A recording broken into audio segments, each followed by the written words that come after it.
ورزش همچون گروی سلامتی، سرچشمه رفاقت و دوستی و واسطه مهمی تشکل طرز حیات سالم میباشد. از این رو به طور دائمی به راه ماندن مسابقه‌های ورزشی در دهات شهر ترسونزاده از تشبس‌های نیکبینانه صاحبکاران محلی و بخش جوانان شهر ترسونزاده در سمت تربیت وطن‌دوستی و وطنپرستی جوانان درک می‌دهد.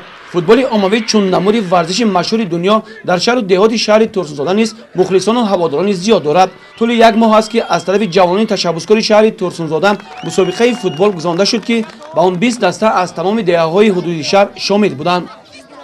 البته مورد تذکر است که پیش از همه برگزاری فوتبالی امروزه در اساس دستور و سپارش‌ها و زیر سیاستی ورزش پرورانه اساسگذاری صلح و وحدت ملی پیشوای ملت جناب عالی محترم امیر رحمان است و مقصد برگزاری چنین مسابقه‌ها پیش از همه ترغیب طرز حیاتی سالم بین نورسان و جوانان و عمومی‌گردانی نماد ورزشی فوتبال میباشد.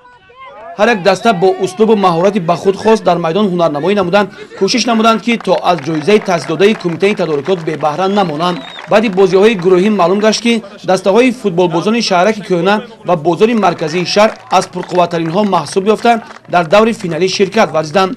دسته فوتبالبازان بازار مرکزی شهر با زدن 5 گل بی جواب حریفان خود را شکست دادند، صاحب جای اول و جایزه مسابقات گشتند.